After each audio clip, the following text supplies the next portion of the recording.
Thank you very much. Thank you, Julie, for that lovely introduction.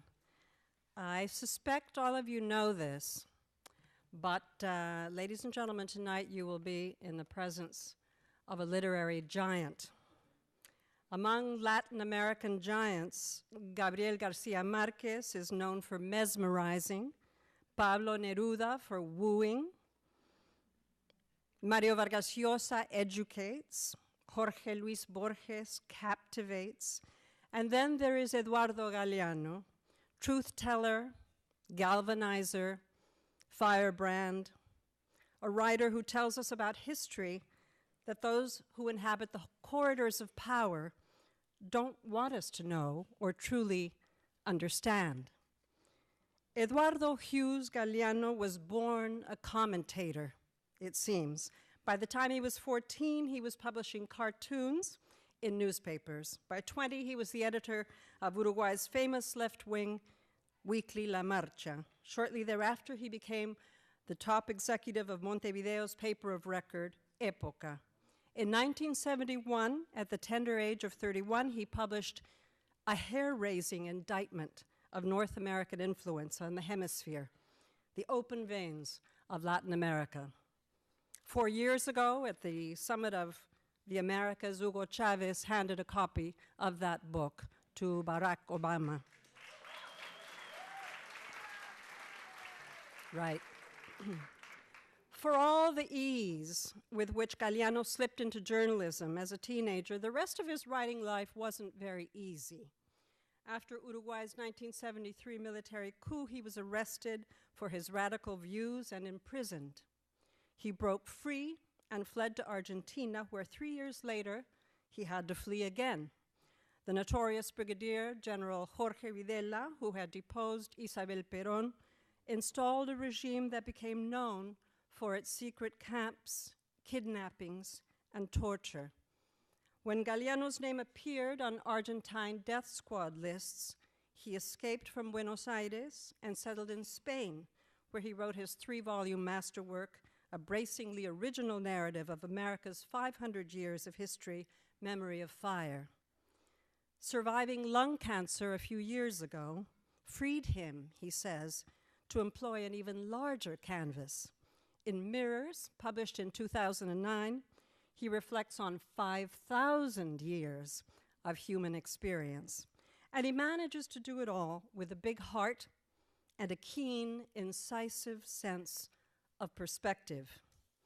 His theme throughout, the wrongs mankind has endured since time immemorial, and the abiding human spirit that refuses to die. By now, Eduardo's work has been translated into 30 languages.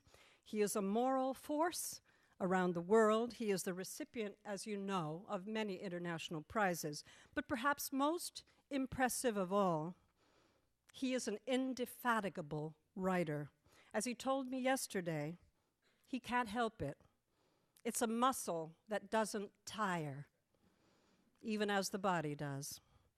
This year, we are all beneficiaries of a new work, Children of the Days.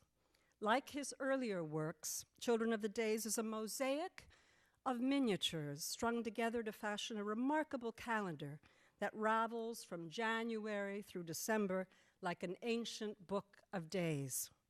Each page, each day, has an illuminating little story that attaches somehow to the corresponding date. We Latins are known for jabbering on, he told me once. I have striven to write it all sharper and shorter. These short, sharp cameos are sometimes deeply disturbing, sometimes enormously reassuring, but all of them eye-opening and memorable. In sum, Eduardo Galeano is a living treasure, a clear-headed writer who has been unafraid to expose what is hidden, to call things as he sees them, and invariably he sees them with a trenchant sense of justice.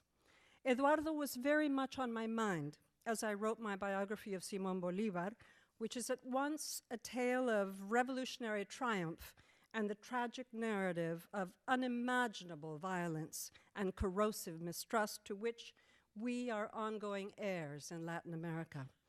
I thought of Eduardo as I wrote it, because Eduardo has always been conscious of the ways that history defines us.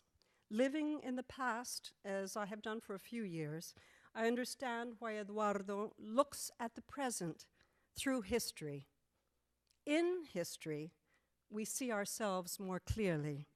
We understand that we are inheritors of a brutality that came before us, but as Eduardo also knows, history can show us glimmers of humanity and courage as well. The meek can be heroic, the ordinary among us can be noble in the most humble, quotidian acts, in our fortitude of spirit. Digging my way to the heart of Bolivar, trying to understand who he was as a man and what he came to represent as a quintessential Latin American hero, I always had that Galeano tension in mind, the shining spirit on the one hand, and the all too dark human proclivities on the other. Looking at the world this way, as Eduardo does, with a keen eye to human failings, human courage, and the misuses of power, I believe I was able to get a clearer picture of Bolivar, his time, and how his story has shaped Latin Americans. So I have Eduardo to thank, as so many of us writers do, for his brave, unblinking example. Eduardo Galeano is, after all, as the novelist Julia Alvarez has said, a kind of moral beacon. He keeps me morally awake, Julia said, while lifting my spirits with tales of the sweet, deep humanity which rebounds even after the cruelest moments of history. For all the history that Eduardo has recreated for us in his many illuminating works, he is a writer who has much to teach us about the present, a writer who lives in the right now. Ladies and gentlemen, please welcome a superb writer and thinker, Eduardo Galeano.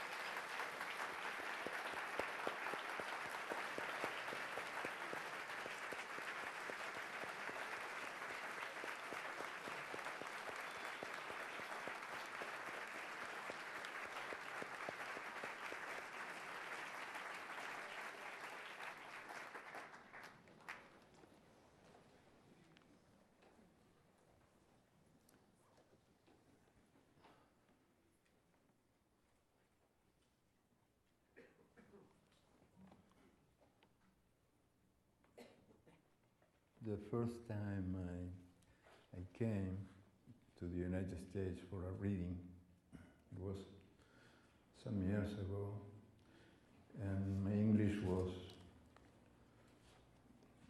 quite poor.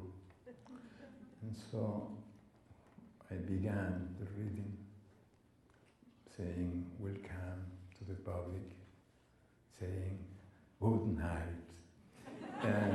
And everybody laughed. And so I thought, what a nice public. They're so lovely, so nice. They all laugh and laugh. Now I won't say good night.